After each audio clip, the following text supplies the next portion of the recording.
반갑습니다. 송주준입니다. 총선을 7개월 정도 앞두고 있는 지금 시점에 이번 선거를 그냥 많은 선거 중에 하나다라고 생각하시는 분은 안 계실 것 같아요. 정말 글자 그대로 대한민국의 운명을 가를 수 있는 중요한 선거이고, 나아가서 이거는 이념 전쟁 그 자체인 거 아니겠습니까? 혹시 정말 설마 지금 영상을 보시는 분들 중에 야, 세월이 지금 뭐 얼마나 지났는데 시대가 지금 어느 시대인데 색깔론 이런 얘기 하냐 라고 생각하시는 분은 안 계시죠, 그죠? 지금 우리가 색깔론 뭐 이런 얘기를 하는 것 자체가 얼마나 나이브하게 생각하고 있는지를 잘 보여주는 거 아니겠습니까? 그 일자 그대로 대한민국에서 과거에 진짜 몇 년 전만 하더라도 간첩이라고 불렸던 사람들이 조심스럽게 활동을 했었는데 지금은 어떻습니까? 아이 그냥 막 대놓고 자기가 간첩이라는 것까지 막 드러내고서 열심히 활동하고 있지 않습니까?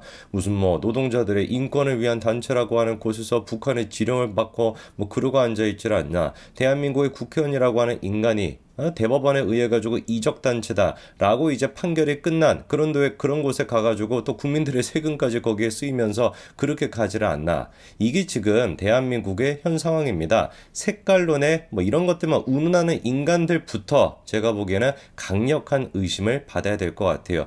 요 인간이야말로보다 대한민국을 무너뜨리려고 하는 세력이다. 저는 그래서 이번 총선은 일종의 이념 전쟁으로서 반드시 우리가 승리해야 되는 전투에 임하는 자세로 가야 된다고 봅니다. 그런데 생각해 보십시오. 전투를 하겠다, 전쟁을 치르겠다라고 한다면 제일 먼저 해야 되는 게 뭐겠습니까? 그쵸? 내부의 적부터 솎아내야 되는 거예요. 적은 외부에만 있는 거 아니라 내부에도 있죠. 근데 그리고 내부의 적들이 어떻습니까? 역사를 봤을 때 더 큰 위험이 있거든요. 저는 그래서 총선을 치르기 전에 내부의 적, 국민의힘에 있는 내부의 적부터 반드시 우리가 처리를 해야 된다. 그리고 그 처리해야 되는 사람은 이미 확정이 되어 있다고 봅니다.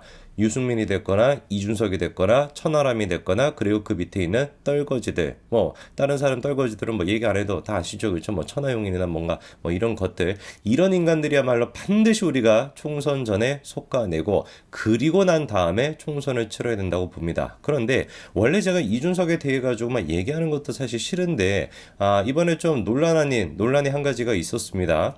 제가 논란 아닌 논란이라고 표현한 이유가 이따 아마 영상을 쭉 보시면 아실 수 있을 텐데. 인데요. 저녁에 이제 이준석이가 갑자기 이런 글을 올렸습니다. 보니까 시민언론 더참사죠, 그쵸? 더참사의 어떤 영상까지도 첨부하면서 글을 지금 올려놨는데 어떤 내용인지를 보니까 애초에 싸움을 하려고 작정하고 온 사람들이었구나. 3개월 내에 당대표 끌어내리려고 입당한 사람들이니 애초에 수많은 비상식이 작동했겠지. 익명 인터뷰로 당대표 음해하고 유튜버들 꼬셔가지고 악마 방송하고 이제와서 다 어떤 기작이었는지 이해가 가네. 뭐 이렇게 써놨습니다.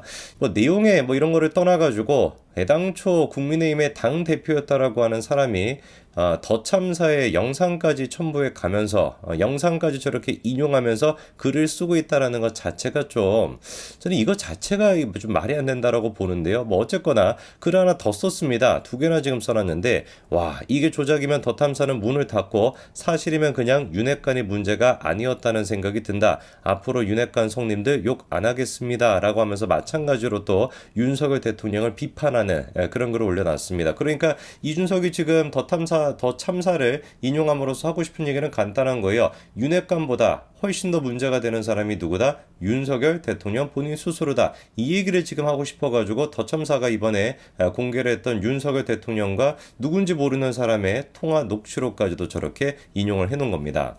녹취록의 내용이 이렇습니다. 윤석열 대통령이 이렇게 얘기하죠. 나는 정권 교체하려고 나온 사람이지 대통령 하려고 나온 사람이 아니다. 나는 대통령도 그런 자리 자체가 나한테는 귀찮은 것 뿐이다. 솔직한 얘기가 그렇다는 거죠. 그러나 어쨌든 이거는 엎어야 되는 것이고, 그리고 그렇게 엎는 거를 국민의힘에서 할 사람이 없다라고 윤석열 대통령이 얘기하고 있습니다.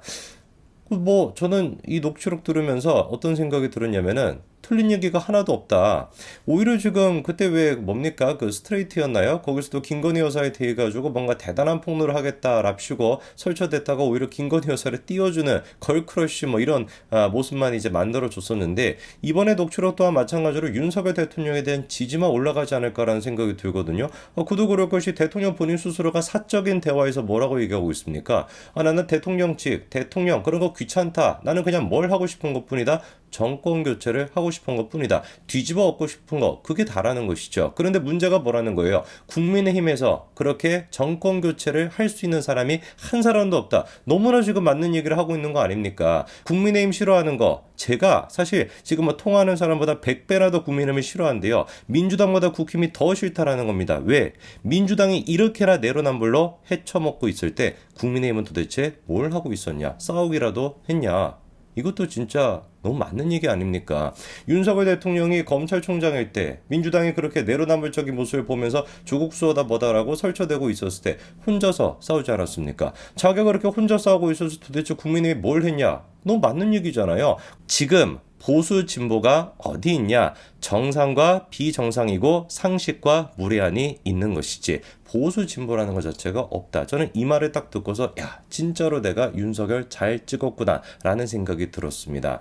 저는 이번 녹취록을 공개함으로써 더 참사가 원했던 바는 국민의힘 내부적으로 좀 분열이 생기고 이런 거를 원했던 것 같아요. 그리고 또 이준석 같은 인간 또한 마찬가지로 분열이 생기기를 원하기 때문에 저런 식의 더 참사까지도 인용하면서 글을 싸질러 놓은 것 같은데 오히려 이거를 통해 가지고 저는 윤석열이라고 하는 사람을 잘 뽑았구나라고 하는 여론만 형성될 것 같습니다. 너무나 지금 맞는 얘기만 하고 있지 않습니까? 내가 싸울 때 국민의힘이 뭘 하고 있었냐라고 하는 얘기. 그리고 또 두 번째, 지금은 진보 보수 이런 식의 이념 문제가 아니라 상식과 비상식의 문제다라고 하는 얘기. 딱 이 두 가지 얘기만 들어보더라도 얼마나 우리가 윤석열 대통령을 잘 찍었는지 그게 확인이 되는 거 아니겠어요? 그리고 우리가 기억해야 되는 것이 녹취록에서 지금 윤석열 대통령이 했던 얘기가 녹취록에서만 지금 나오는 얘기가 아니라는 거예요. 실제로도 저런 얘기를 다 공개 석상에서 윤석열 대통령이 했었습니다. 예를 들어가지고 문재인 정부에 대해 가지고 어떻게 했습니까? 국민 편 갈라서 나라 반쪽에 낸 그런 무도한 정권이다 라는 식으로 비판했었고요. 그리고 또 뭐라고 했습니까? 국민의힘에 대해서도 이런 정신머리부터 바꾸지 않으면 우리 당은 없어지는 게 낫습니다. 당 해체까지도 언급했던 게 윤석열 대통령 아니었습니까? 그러면서 또 이 대권 자체에 대해서도 개인적으로는 불행한 패가망신의 길이다. 나는 대통령을 그렇게 하고 싶지 않다라고도 얘기하고 모든 것들이 다 어떻습니까? 많은 정치인들처럼 겉에서는 그냥 A라고 얘기했다가 뒤로는 그냥 B라고 얘기하는 그런 이중적인 모습을 보이는 것이 아니라 윤석열 대통령 진짜 일상생활이 됐거나 그리고 진짜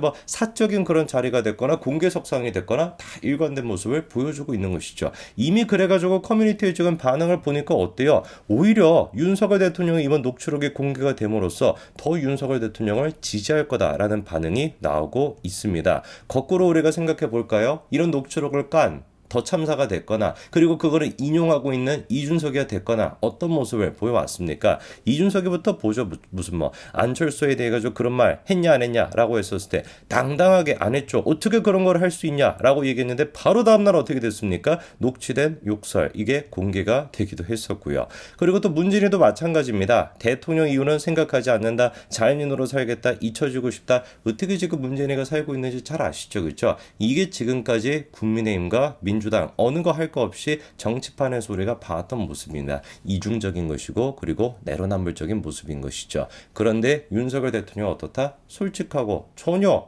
지금 사적인 자리가 됐거나 공개석상이 됐거나 똑같은 모습을 보여주고 있지 않습니까? 국민의힘 싸울 줄 모른다. 아예 그냥 당 해체까지 시켜버려야 된다. 이놈들 가지고는 우리가 이길 수가 없다. 라고 얘기했던 윤석열 대통령의 그 메시지를 듣고서 누가 도대체 윤석열이라고 하는 사람이 당을 해체하기 위해서 온 거구나. 당을 분열시키고 온 첩자구나. 라고 누가 도대체 그렇게 생각하겠습니까? 어느 누구도 그렇게 생각하지 않습니다. 오히려 윤석열 대통령이 있었기 때문에 우리가 이 정도로까지 보수가 혁신하고 개혁할 수가 있었던 것이고 이준석 같은 인간이 있었기 때문에 진짜 당이 해체될 위기에 놓였구나 라고 생각하면 생각했지 첩자라고 하는 말은 윤석열 대통령한테 붙어야 되는 것이 아니라 이준석이나 유승민 등등한테 붙어야 되는 말인 거겠죠. 녹취록 공개 잘 된 것 같습니다. 오히려 윤석열 대통령을 지지하고 윤석열 대통령을 뽑았던 사람들이 왜 내가 도대체 윤석을 뽑았는지 그 근본적인 이유에 대해서 다시 한번 생각할 수 있는 좋은 계기가 된 것 같습니다. 준성이는